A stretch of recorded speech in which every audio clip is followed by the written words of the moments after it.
6 મહિનાની અંદર પહેલા કેન્સર અને પછી હાર્ટ એટેકથી મૃત્યુ, બંને વખત દિલ્હી મ્યુનિસિપલ કોર્પોરેશન તરફથી ડેથ સર્ટિફિકેટ પણ જારી કરવામાં આવ્યું। આ જ દસ્તાવેજોને આધારે વીમાના 20 લાખ રૂપિયાની ઠગાઈ કરવામાં આવી। આ કેસ દિલ્હીના રહેવાસી ત્રિલોક કુમારનો છે। વીમાના નામે કાગળોમાં મૃત વ્યક્તિને જીવંત કરવામાં આવી તો ક્યાંક હત્યાઓ પણ કરવામાં આવી।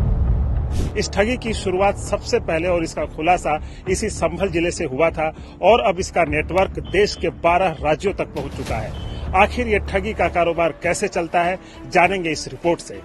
આ ગેંગ વીમાના નામે 100 કરોડ રૂપિયાથી વધુની ઠગાઈ કરી ચૂકી છે। આ ગેંગ એવા બીમાર લોકોને શોધે છે જેમનું મૃત્યુ નજીક હોય, તેમનો વીમો કરાવે, પછી તમામ દસ્તાવેજો પોતાની પાસે રાખે અને મૃત્યુ બાદ ક્લેમ કરીને પૈસા ઉપાડી લે।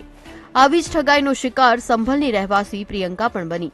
जी उनके लिए कैंसर बना था और मैंने इंश्योरेंस कराया था और इंश्योरेंस के नाम से उन्होंने उन लोगों ने मेरे से 1,40,000 रुपये दे चुकी हूँ मैं।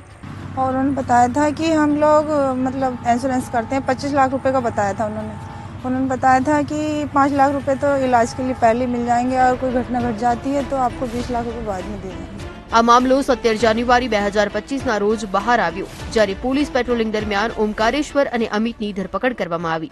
इन्वेस्टिगेटिव ऑफिसर अनुकृति शर्मा जणावे छे कि संदिग्ध वाहन दिखा था तो इनके पास से हमें इनकी गाड़ी में से ही 11.5 लाख कैश मिला था और इनके पास करीब 19 डेबिट कार्ड हमें मिले। वो डेबिट कार्ड अधिकतर ओमकारेश्वर और अमित के ना होके अन्य लोगों के नाम पे थे। उनके मोबाइल वगैरह हम लोगों ने चेक किए तो उनके मोबाइल में हम लोगों को 1 लाख से ऊपर फोटोग्राफ्स, 30,000 से ऊपर डॉक्यूमेंट्स मिले।